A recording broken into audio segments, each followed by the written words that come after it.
Hey, welcome to TMP, the Mavs pod. I am Bo, aka Mavs Highlights on Twitter X. And tonight, the Mavs just keep on rolling. They roll over the hapless Utah Jazz 113-97. Right off the top, kind of from the 30,000-foot view, this is a matchup of just being outclassed, right? The Mavs are several tier above where the Jazz are right now. The Jazz are a loser franchise. They're not looking great. They had some really high moments last season that had people hoping that they may be willing to take a step this season, and they're just not. They just are talent poor. And as Mavs fans, we know what that's like, to have a promising season, then a letdown season, or just not to have enough talent really to progress. So the Mavs win big tonight. Another night where they shoot really well from the field and really poorly from three. And then tonight they added extremely poorly from the free throw line. At one point, I believe they were 5 for 15 from the free throw line in the first half. They ended the night a little better, 17 for 28, which is still horrific. It's just under 61%. They shot just over 31% from three, but they only took 32 threes, which is still kind of on the lowish end as we think about our Mavs. And what we're having to kind of change our mindset is that I think there is a new Mavs, right? And I know I'm not the first person to say that. A lot of people have been saying that. A new identity is being formed. This is a team that will fight with you and brawl with you and push and shove and reach and grab and rebound and battle, right? They're scrappy. They don't mind a tussle, right? They're not the kind of lily soft Mavs that were made of silk in the past and would only beat you by skill. This team obviously has the outrageous skill advantage most nights because of Luka, Kyrie, but then they also have just kind of surrounded the incredible skill of Luka and Kyrie with a lot of scrapyard dogs. I mean, I know it's a generic thing to say, oh, he got that dog in him, or he's a dog, but like, this team has some dogs. This team has some guys who have no problem getting chest to chest with you and seeing who's tougher and fighting for the ball and, jumping for that ball and diving for that ball. Like the game was 16. The Mavs had a 16-point lead in the fourth quarter, and Luka was still fighting for a steal, and D-Live was diving on the floor to get it. Like, it's just like, that's just kind of a little bit of their identity. They're taking on a scrapper identity. And I really think, I don't have a way to prove this, but I really think that a lot of this identity we're seeing right now is coming from Kyrie Irving. I can't prove that, but I see a togetherness. I see a unity. I see a willingness and desire to fight for each other and a joy in the game, which of course Luka brings that joy.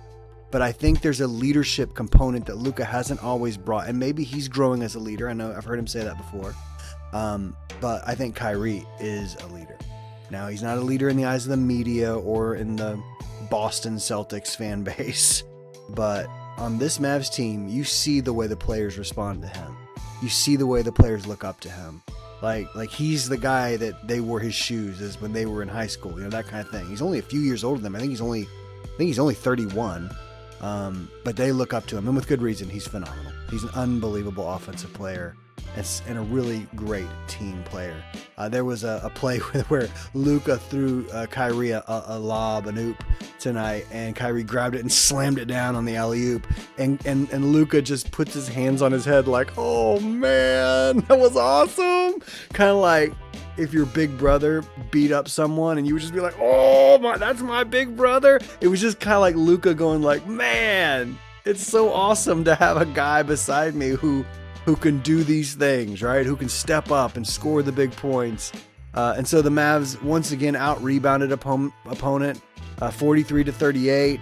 So not dominating there, but solid. You win by 5. That's a good margin. They had fewer turnovers by 5, 13, which is about their average. I think their average might be 12 and a half, something like that. But 13 is a good, nice low number. The Jazz had 18. Only 3-3 in blocks. We were actually one fewer defensive rebound. They're a good defensive rebounding team. But we clobbered them on the offensive boards 11-5. Points in the paint, where we have been crushing people, was very, very close. 60 for the Jazz, 62 for the Mavs. And those are two big numbers, by the way. But listen to this. Fast break points. Remember, the Mavs came into tonight 7th in the whole league in pace after being, I think, 27th or 28th last season. So this is a huge thing. I know we've all talked about it, but I think we should talk about it more. This massive change in the Mavs' willingness and intentionality to push the ball and run, right? To get out and run.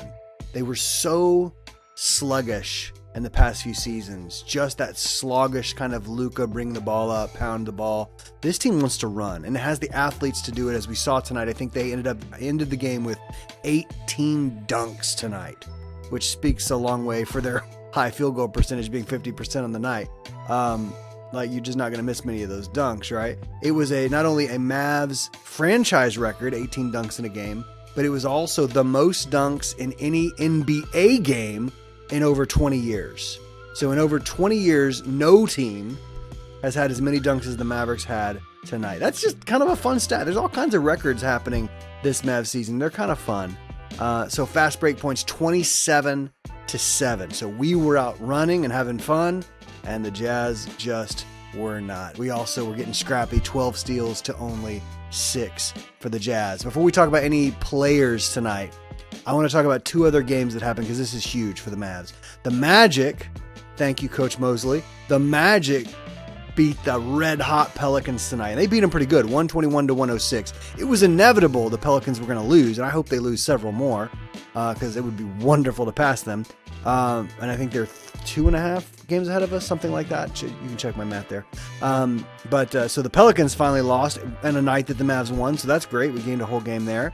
And then the Kings, the team directly ahead of us coming into tonight, lost to, catch this, above all teams, the Kings lost to the Wizards. The Wizards came in and took one from the Kings. That's pretty great. And so now, as of tonight, we are officially ahead of the Kings, which is great. Great. So let's just jump into some individual performances. So Luka tonight, 34 points, 9 rebounds, 8 assists. Oh man, he was only 1 rebound and 2 assists from having a good game.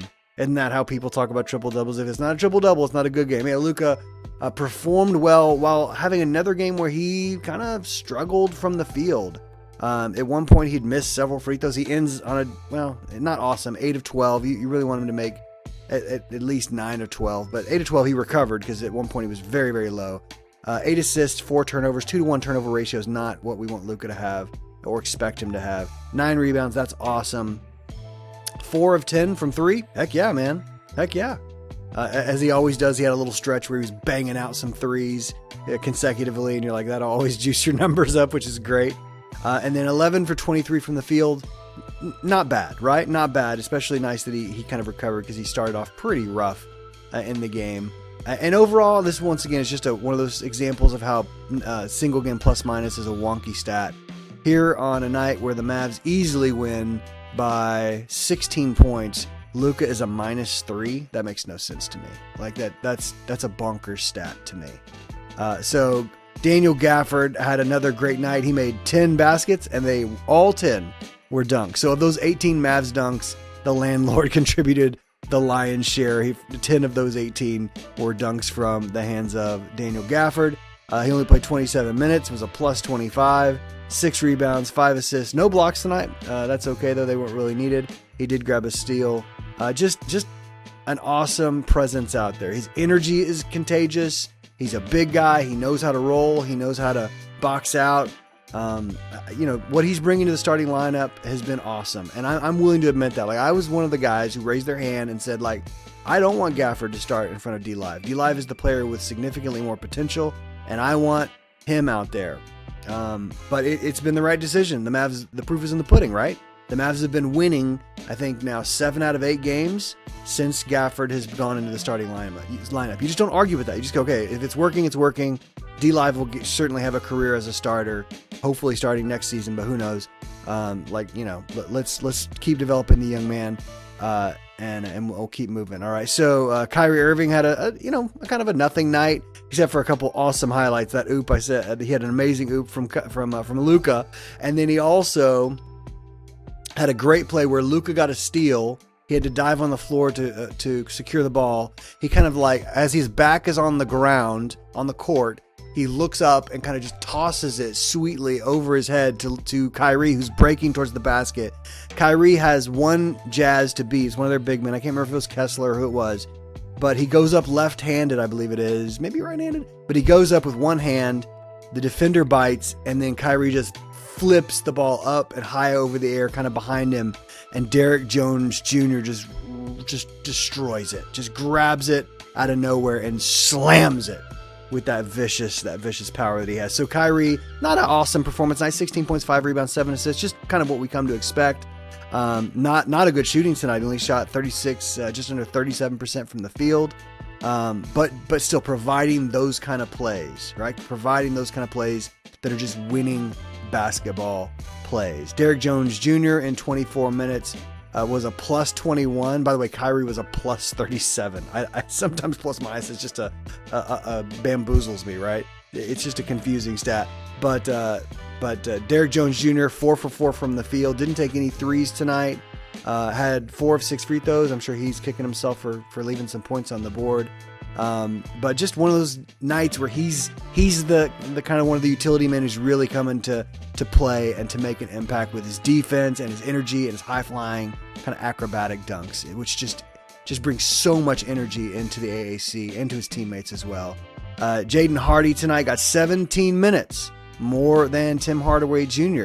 And in those 17 minutes, he gave us 6 points, 2 rebounds, 5 assists to only 1 turnover, so he was actually playmaking. Remember in Summer League when we were watching Jaden just they were trying him in the facilitator role, and it was just so painful. It was brutal to watch. Now we're starting to see some of the seeds that were planted in Summer League and before take root and kind of flourish, right? So now he's looking more comfortable coming around a screen. Now he's looking more comfortable once he gets into the paint because he's not tall and he doesn't jump that high. He's getting more comfortable knowing where his man is, his teammate is. Knowing he's more comfortable knowing whether to throw a lob or to put a sneaky bounce pass or a wraparound pass or something like that. He was 2 of 4 from 3 tonight, and just a lot of energy, man. And he's a better shooter than just about anyone else on the Mavs right now, maybe outside of Kyrie. Like I believe in him. I think he's a good shooter. I think he could be a solid contributing piece. Maybe really starting next year. I would love to see him. Of course, as I was one of the first people to say it, but now everyone's saying it.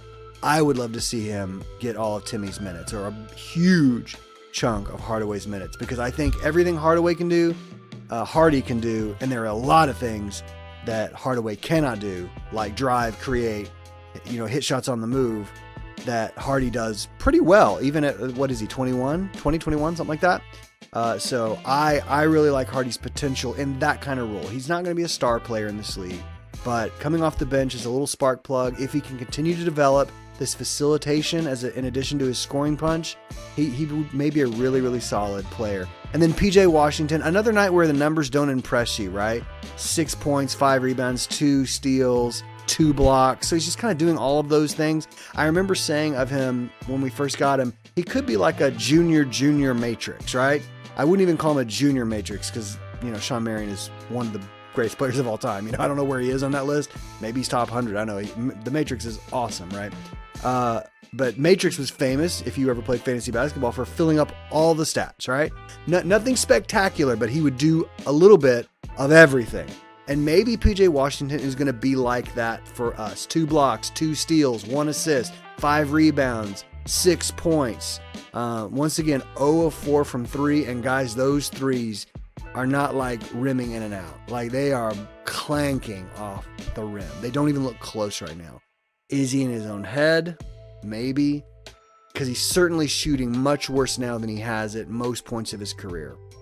And that's just statistically, that's not an eye test. That's literally just the data says he's never been, except for maybe his first couple seasons, he was an adequate corner 3-point shooter. I think in his rookie year, he's actually a 50% corner 3-point shooter.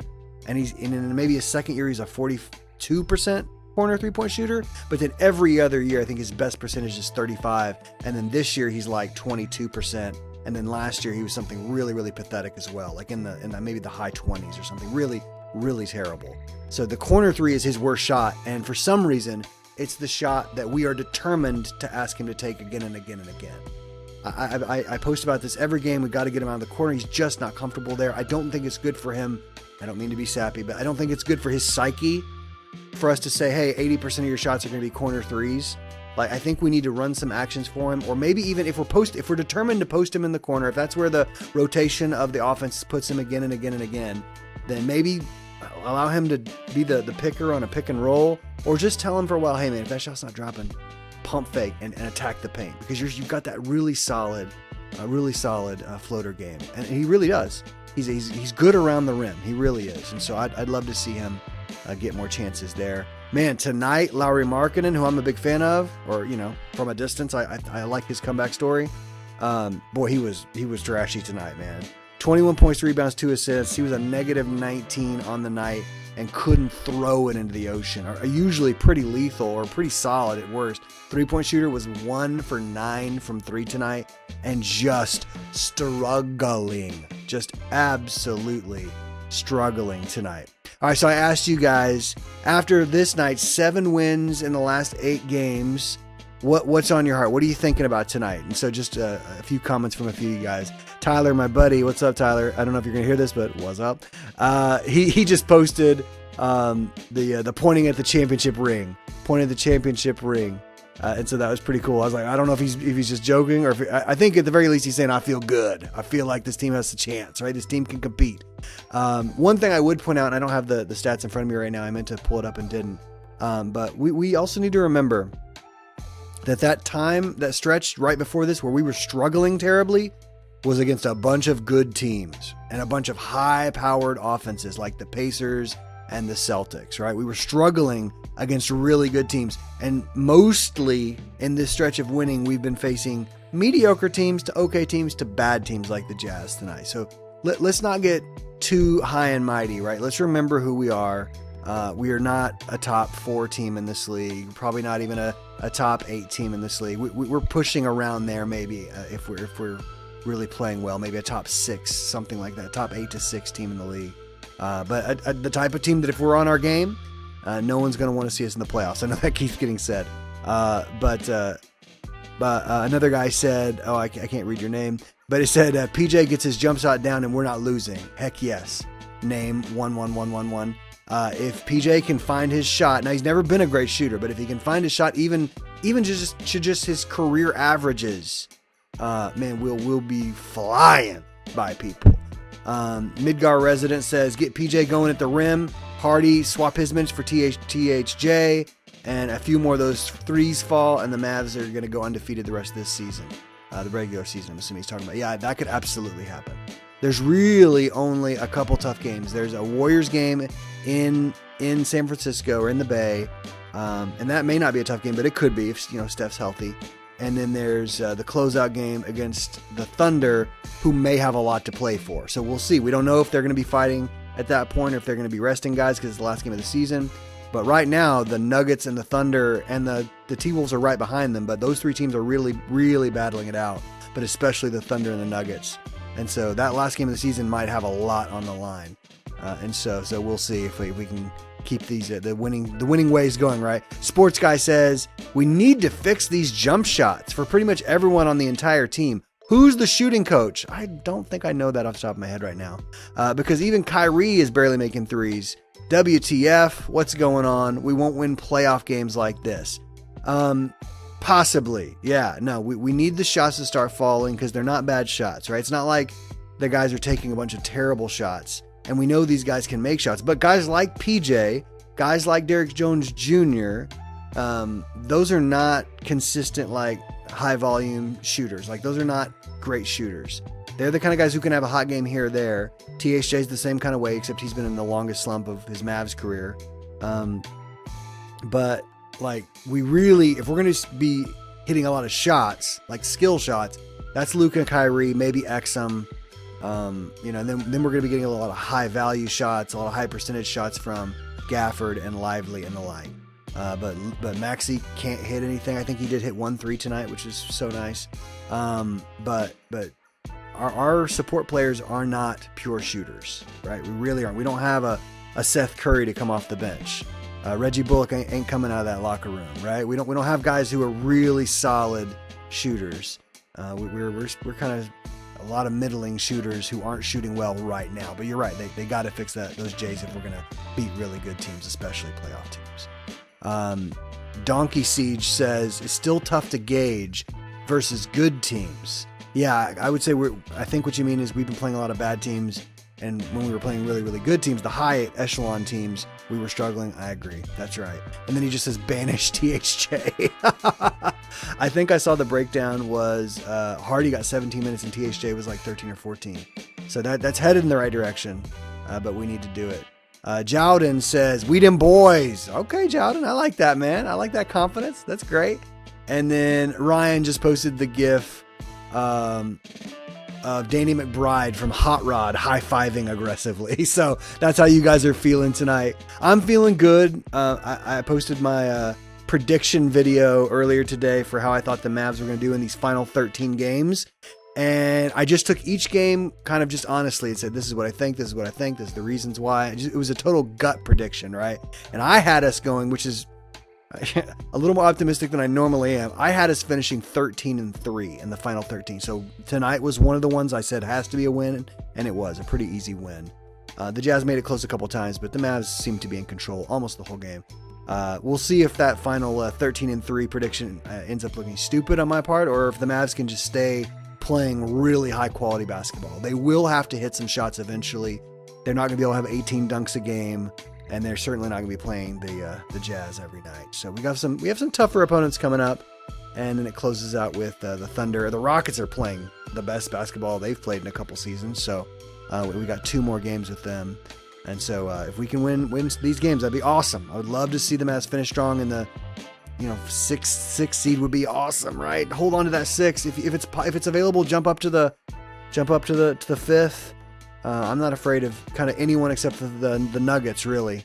I like the Mavs against anyone but the Nuggets in the top seeds.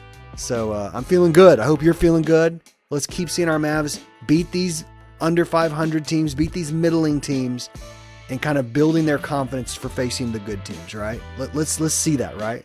Let's see it happen, Mavs. Come on, you can do it. Fix the things that need to get fixed and keep working in the areas that are going well. And you guys have a good one.